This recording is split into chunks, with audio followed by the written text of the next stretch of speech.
محمد۔ عزیزان گرامی، سب سے پہلے آپ تمام حضرات کی خدمت میں عید زہرا کی مبارکباد پیش کرتا ہوں، جو کہ ہماری خوشیوں کا آغاز ہے۔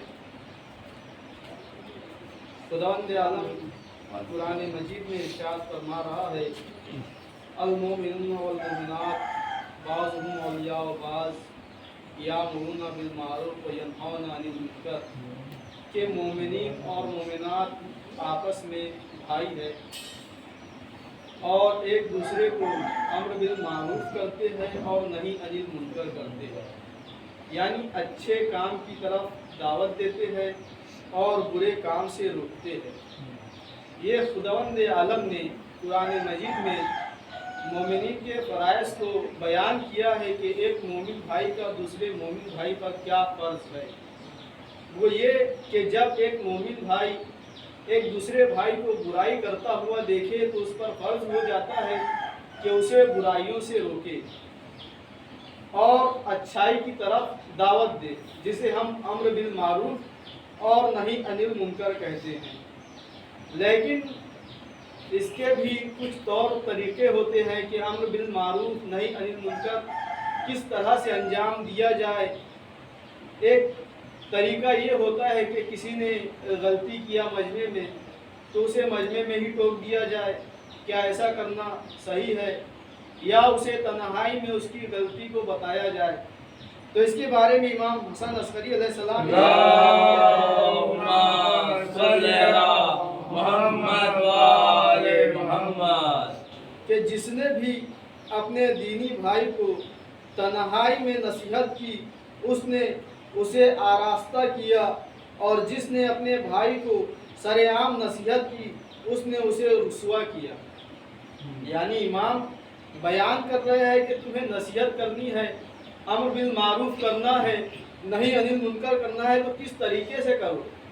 آپ نے دیکھ لیا کہ ایک آپ کا مومن بھائی کسی برائی میں مبتلا ہے تو اسے آپ سر عام نہ ٹوکیے، اسے تنہائی میں نصیحت کیجیے۔ اگر آپ تنہائی میں اسے نصیحت کرتے ہیں تو اسے سنوارتے ہیں، آراستہ کرتے ہیں، اس لیے کہ جب اسے آپ تنہائی میں اس کی غلطیوں کو بتائیں گے تو اسے اپنی غلطیوں کا احساس بھی ہوگا اور یہ بھی احساس ہوگا کہ ہمیں ہمارے بھائی نے تنہائی میں بتایا ہے، دوسروں کے سامنے نہیں بتایا، لہٰذا وہ اس غلطی کو، اس برائی کو چھوڑنے پر آمادہ ہوگا۔ لیکن اگر آپ مجمع عام میں اس کی غلطیوں کو بتائیں گے تو ہو سکتا ہے کہ وہ وہی پلٹ کر آپ کو نازیبا الفاظ سے مخاطب کرے اور آپ کی شان میں گستاخی کر دے۔ لہٰذا مومن بھائی کو چاہیے کہ جب وہ کسی کو نصیحت کرے تو سر عام نہ کرے، اگر وہ سر عام اسے نصیحت کرتا ہے تو وہ لوگوں کے سامنے اسے رسوا کرتا ہے، اور خداوند عالم نہیں چاہتا کہ ایک مومن برادر دوسرے برادر مومن کے سامنے ذلیل ہو۔ صلوات پڑھیں۔ اللہم صلی علی محمد وآل محمد۔ کبھی بھول کر بھی کسی کو سب کے سامنے نصیحت نہیں کرنا، کیونکہ ایسا کرنے سے آپ نے اس کی عزت کو پامال کیا اور ایسی نصیحت کا اس پر کوئی اثر نہ ہوگا اور نتیجے میں وہ شخص آپ کا دشمن ہو جائے گا۔ کہ واقعاً اگر آپ سریعان کسی کو نصیحت کرتے ہیں تو تمام لوگوں نے آپ کو نصیحت کرتے ہوئے دیکھا اور اس کی جو برائی تھی تمام لوگوں کے سامنے آشکار ہو گئی اور وہ اس کے سبب آپ کا دشمن ہو سکتا ہے۔ صرف وہ نصیحت اثر رکھتی ہے جو تنہائی میں کی جائے۔ ایسا کرنے سے دوست کی نظر میں آپ محترم ہو جائیں گے اور وہ دل و جان سے اس نصیحت پر عمل بھی کرے گا۔ یہ امام بتا رہے ہیں کہ امر بالمعروف اور نہی عن المنکر کس طرح سے انجام دیا جاتا ہے۔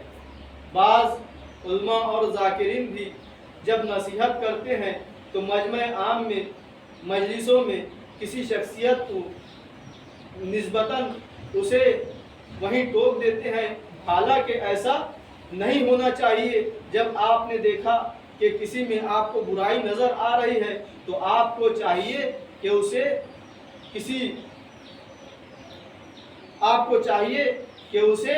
ایک تنہا مقام پر اسے بلائے اور اس کی برائی بتا کر اس کو سمجھائے تاکہ وہ آپ کا دشمن نہ ہو.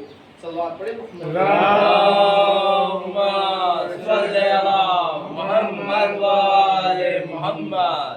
ایک اور حدیث میں امام حسن عسکری علیہ السلام اللہم صلی علی محمد وآل محمد. تمہارا بہترین دوست وہ ہے جو تمہاری خطا کو بھول جائے اور تمہارے احسان کو یاد رکھے. یعنی تمہاری غلطیوں کو بھول جائے اور جو تم نے اس پر احسان کیا ہے اسے یاد رکھے. ایک اچھے دوست کی پہچان کی مختلف راستے ہیں اور انہی میں سے ایک راستہ یہ ہے کہ تم نے جو خطا کی ہے وہ اسے بھلا دے اور اسے اپنے دل میں نہ رکھے. بہترین دوست وہ ہے جو اپنے دوست کی کوتاہیوں کو اور خطاؤں کو اپنے دوست کو بتائے اور ان کی اصلاح کی کوشش کرے. بہترین دوست وہی ہوتا ہے جو اپنے دوست کی خوبیوں کو یاد رکھے اور دوسروں کو بھی اس کی خوبیوں کے بارے میں بتائے.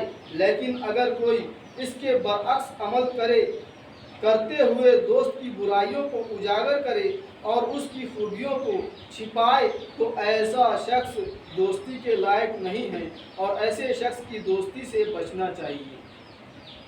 یعنی دوست وہی ہے کہ جو آپ کی خامیوں کو چھپا دیتا ہے اور آپ کے احسانوں کو یاد رکھتا ہے.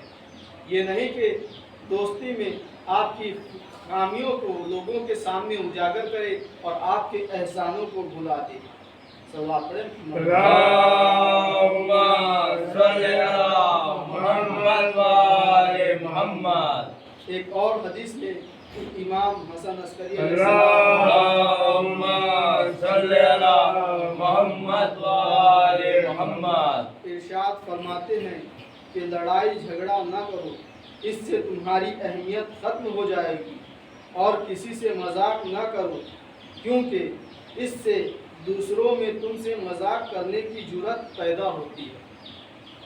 ایک اور حدیث جس میں امام نے بتایا کہ مذاق نہیں کرنا چاہیے، بیجا اور بیہودہ باتیں اور وہ بحث جس سے کوئی فائدہ حاصل نہ ہو انسان کو معیار اور احترام ختم کر دیتی ہے. اگر کوئی انسان کسی سے زیادہ مذاق کرتا ہے تو اس کی اہمیت کم ہونے کے ساتھ ساتھ دوسروں کی ہمت ہوتی ہے کہ وہ بھی اس سے ویسے ہی مذاق کرے. زیادہ اور بیجا مذاق کرنا دشمنی کا باعث بنتی ہے، لہٰذا زیادہ بیجا ہنسی مذاق کرنے سے بچیں تاکہ قابل عزت اور وقار بنے. واقعاً اگر انسان زیادہ کسی سے مذاق کرتا ہے لوگوں کے سامنے تو دوسرے لوگ بھی کوشش کرتے ہیں کہ ہم بھی اس کا مذاق اڑائیں.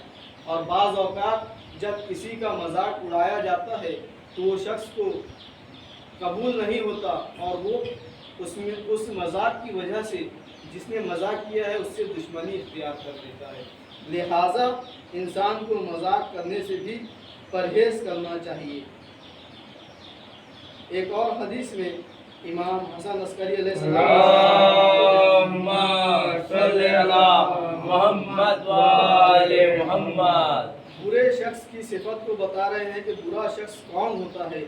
برا شخص وہ ہے کہ جس کے 2 چہرے اور 2 زبانیں ہوں.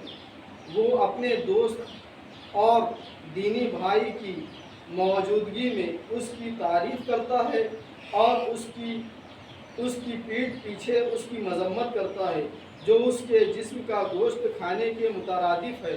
اور اگر اس کا دوست آسائش و سکون میں ہو تو وہ اس سے حسد کرتا ہے اور اگر اس کا دوست مشکلات اور دشواری میں ہوتا ہے تو وہ اس کی مدد سے ہاتھ کھینچ لیتا ہے. یہ امام اس شخص کی صفتیں بیان کر رہے ہیں کہ جو شخص بہت برا ہے اور جس کے 2 چہرے ہوتے ہیں، سامنے کچھ اور ہوتا ہے پیچھے کچھ اور ہوتا ہے. جسے اس صفت والے شخص کو اس صفت کو منافقانہ صفت کہا گیا ہے کہ امام علیہ السلام نے ایسے شخص کی مذمت کی ہے جس کا ظاہر کچھ اور ہو اور باطن کچھ اور ہو۔ ہر مومن کو اس برائی سے دور رہنا چاہیے، کیونکہ حقیقی مومن خود اس شخص کے سامنے اس کی تعریف نہیں کرتا بلکہ اس کے پیٹھ پیچھے اس کی تعریف کرتا ہے۔ حقیقی مومن وہی ہوتا ہے جو اپنے دینی بھائی اور دوست کو ہر طرح سے خوشحال دیکھنا پسند کرتا ہے، چاہے وہ سامنے ہو چاہے پیٹھ پیچھے ہو۔ ایک مومن ہے تو اپنے دوسرے مومن بھائی کو ہمیشہ خوشحال دیکھنا چاہتا ہے۔ اگر کسی مومن کا دوست اور دینی بھائی مشکلات اور پریشانی میں ہوتا ہے تو اس کی ہر ممکن کوشش اس کی مدد کرنا ہوتی ہے۔ یعنی اگر کوئی مومن بھائی مصیبت میں گرفتار ہو تو ہم بھی یہ کوشش کرتے ہیں کہ اس مومن بھائی کی تکلیف دور ہو جائے، جس طرح سے ممکن ہو سکے ہم اس کی مدد کرنے کی کوشش کرتے ہیں، اور یہی سچے مومن ہونے کی علامت ہے۔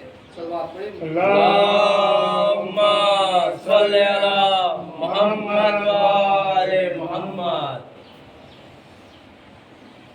صلوات پڑھیں۔ اللہم صلی علی محمد وآل محمد۔ عزیزان گرامی، یہ جو ایام شروع ہوئے ہیں، یہ اب ہماری خوشیوں کے ایام شروع ہوئے ہیں، جس کا آغاز 9 ربیع الاول سے ہوتا ہے، جسے ہم عید زہرا کے نام سے یاد کرتے ہیں۔ اور اس دن ہم جو خوشیاں مناتے ہیں اس کی چند وجوہات ہے کہ روایتوں میں ملتا ہے کہ عید زہرا وہ دن ہے جس دن چند مناسبتیں پائی جاتی ہے۔ سب سے پہلی مناسبت یہ ہے کہ 9 ربیع الاول یا 10 ربیع الاول کی تاریخ جو ہے وہ رسالت مآب سرور کائنات احمد مجتبی محمد مصطفیٰ صلی اللہ علیہ اللہم صلی علی محمد وآل محمد۔ آپ کا عقد مبارک ملکۃ العرب جناب خدیجۃ الکبریٰ سلام اللہ علیہا کے ساتھ ہوا۔ اللہم صلی علی محمد وآل محمد۔ جس کی وجہ سے جناب سیدہ کائنات کی شہزادی اس تاریخ کو خوش رہا کرتی تھی، خوشیاں منایا کرتی تھی۔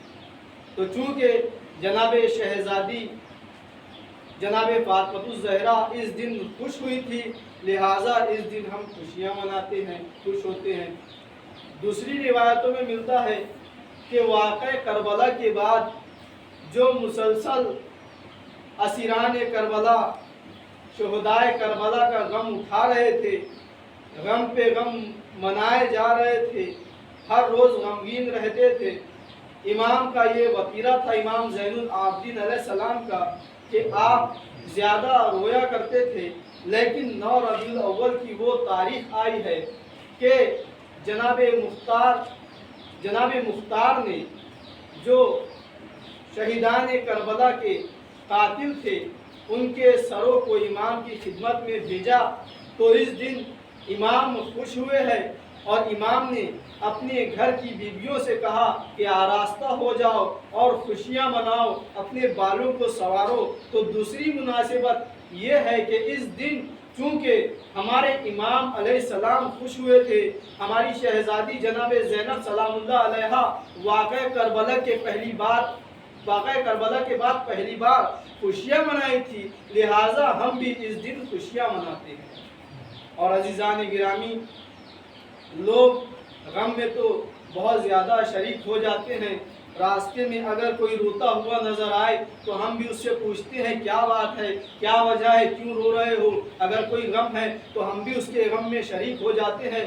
لیکن خوشیاں ایسی ہوتی ہے کہ خوشیوں میں صرف اپنے والے ہی شامل ہوتے ہیں، ہر کوئی خوشیوں میں شامل نہیں ہوتا۔ تو عزیزان گرامی، عید زہرا جو ہے وہ ائمہ علیہم السلام کی خوشیوں کا دن ہے، اور ائمہ علیہم السلام، اہل بیت علیہم السلام وہ شخصیتیں ہیں کہ جن کے دامن میں خوشیاں کم ہیں، غم زیادہ ہے۔ تو لہٰذا جو بھی خوشی کا دن آئے ہمیں چاہیے کہ ان کی خوشیوں میں خوشی منائیں اور ان کے غموں میں غم منائیں۔ اور روایتوں میں یہ بھی وارد ہوا ہے کہ ہم جو غموں کے دنوں میں کالے لباس پہنتے ہیں، اس دن ہم کالے لباس کو اتار دیتے ہیں۔ تو ایسے ہی نہیں کہ خوشی کا دن آیا تو ہم نے کالے لباس اتار دیے، نہیں، یہ بھی روایتوں میں وارد ہوا ہے کہ معصومین علیہ السلام نے ارشاد فرمایا کہ آج کے دن کالے لباس کو اتار دو اور نئے لباس زیب وطن کرو۔ صلوات پڑھیں۔ اللہم صلی علی محمد و آل محمد۔ اور تیسری مناسبت جو عید زہرہ کی ہے وہ یہ ہے کہ آج کے دن ہمارے امام عصر علیہ السلام اللہم صلی علی محمد و آل محمد۔ آپ کی امامت کا آغاز ہوتا ہے آج ہی کے دن سے، جو ہمارے لیے باعث فخر کی بات ہے کہ 8 ربیع الاول کو امام حسن عسکری علیہ السلام کی شہادت واقع ہوتی ہے اور 9 ربیع الاول سے ہمارے 12ویں امام کی امامت کا آغاز ہوتا ہے۔ تو عزیزان گرامی، اس دن کو عید غدیر ثانی بھی کہا جاتا ہے۔ کیوں؟ اس لیے کہ عید غدیر کو ولایت مولائے کائنات کا آغاز ہوا، یعنی ہمارے پہلے امام کی ولایت کا آغاز عید غدیر سے ہوتا ہے اور ہمارے آخری امام کی امامت پر اس ولایت کا اختتام ہوتا ہے، لہٰذا اسے عید غدیر ثانی بھی کہا جاتا ہے اور اسے عید اکبر ثانی بھی کہا جاتا ہے۔ یعنی یہ عید بھی بہت بڑی عید ہے جس پر ولایت کا اختتام ہو رہا ہے۔ صلوات پڑھیں۔ اللہم صلی علی محمد و آل محمد۔ اور امام حسن عسکری علیہ السلام، امام مہدی آخر الزمان علیہ السلام، اللہم صلی علی محمد و آل محمد۔ خدا کی قسم امام مہدی عجل اللہ تعالی فرجہ الشریف کی غیبت اگانی ہوگی، اس زمانے میں وہی نجات پائے گا جسے اللہ امامت کے اعتقاد پہ ثابت قدم رکھے اور امام کے جلدی ظہور کی دعا کی توفیق دے۔ تو ہم جو شیعان حیدر کرار ہیں، ہم شکر خدا کرتے ہیں کہ ہم اس عقیدے پر قائم ہیں اور باقی ہے کہ ہم امام مہدی عجل اللہ تعالیٰ فرجہ الشریف کی امامت کا اعتقاد رکھتے ہیں اور ان کی طولانی غیبت پر بھی عقیدہ رکھتے ہیں، اور اس پر ہم دعا کرتے ہیں کہ خداوند عالم ہمیں اس پر ثابت قدم رکھے، اور ہم یہ بھی دعا کرتے ہیں کہ خداوند عالم ہمارے امام کا ظہور جلد سے جلد فرمائے۔ اللہم صلی علی محمد و آل محمد۔ اور خود ہمارے زمانے کے امام ارشاد فرماتے ہیں، ہم تمہارے بارے میں لاپرواہی نہیں کرتے اور نہ ہی تمہاری یاد سے غافل ہے، کیونکہ اگر ایسا ہوتا تو تمہیں بلائیں اور مصیبتیں گھیر لیتی اور دشمن تمہارے ٹکڑے ٹکڑے کر دیتے۔ یعنی یہ امام کا صدقہ اور طفیل ہے کہ آج ہم امام کے صدقے اور طفیل میں یہاں زندگی بسر کر رہے ہیں، اور واقعاً کیوں نہ ہو کہ یہ دنیا جو خلق کی گئی ہے یہ انہی کے صدقے میں، انہی کے طفیل میں خلق کی گئی ہے، اور یہ دنیا خود اس بات کا ثبوت ہے کہ امام زمانہ کا وجود آج اس دنیا میں باقی ہے۔ اگر ان کا وجود نہ ہوتا تو یہ کائنات باقی نہ رہتی۔ صلوات پڑھیں۔ اللہم صلی علی محمد و آل محمد۔ امام حسن عسکری علیہ السلام ارشاد فرماتے ہیں، آپ نے اپنے بعد حجت خدا اور امام کے متعلق سوال کے جواب میں فرمایا، وہ میرے بیٹے محمد ہیں، وہ میرے بعد امام اور حجت خدا ہیں، جو انہیں جانے بغیر مر جائے تو وہ جاہل کی موت مرا۔ جان لو کہ ان کے لیے ایک ایسی غیبت ہے جس کے بارے میں جاہل حیرت میں پڑ جائیں گے اور باطل و فاسد افراد تباہ ہو جائیں گے۔ وہ لوگ جنہوں نے ان کے ظہور کے لیے وقت مقرر کیا ہے وہ جھوٹے ہیں، غیبت کے بعد خروج کریں گے۔ میں نجف اور کوفہ میں ان کے سر کے اوپر سفید پرچم دیکھ رہا ہوں۔ یہ امام حسن عسکری علیہ السلام نے امام مہدی آخر الزمان علیہ السلام کی حجت خدا ہونے پر یہ حدیث بیان کی ہے، اور خود پیغمبر اکرم نے ارشاد فرمایا من مات ولم یعرف امام زمانہ فقد مات میتۃ جاہلیہ، کہ جو شخص مر جائے اور اپنے زمانے کے امام کو نہ پہچانے وہ کفر کی موت مرتا ہے۔ تو لہٰذا ہم جس زمانے میں زندگی بسر کر رہے ہیں، ہمارے زمانے کے امام مہدی آخر الزمان علیہ السلام ہے کہ جن کی امامت کا آغاز 9 ربیع الاول سے ہو جاتا ہے۔ تو ہمیں چاہیے کہ اس دن بہترین طریقے سے خوشیاں منائیں، اور امام علیہ السلام کی امامت کا آغاز ہو رہا ہے تو تمام شیعان حیدر کرار کو اس کی مبارکباد پیش کریں، اور امام علیہ السلام کی خدمت میں بھی ہم مبارکباد پیش کرتے ہیں کہ اس عید کی بہت بہت مبارک۔ صلوات پڑھیں محمد اللہم صلی علی محمد و آل محمد۔ اور خود امام حسن عسکری علیہ السلام ارشاد فرماتے ہیں ہم تمام مخلوق پر اللہ کی حجت ہیں، اور ہماری دادی حضرت فاطمہ الزہرا اللہم صلی علی محمد و آل محمد۔ یعنی عظمت جناب سیدہ بھی دیکھیے کہ جو ہم عید زہرا منا رہے ہیں کہ جناب زہرا کی فضیلت کیا ہے۔ جو ہمارے امام ہیں امام حسن عسکری علیہ السلام ارشاد فرماتے ہیں ہم امام تمام مخلوقات خدا پر حجت ہیں، اور ہماری جدہ جناب فاطمہ الزہرا ہم اماموں پر حجت ہیں۔ وصلی علی محمد و آل الطیبین الطاہرین المعصومین۔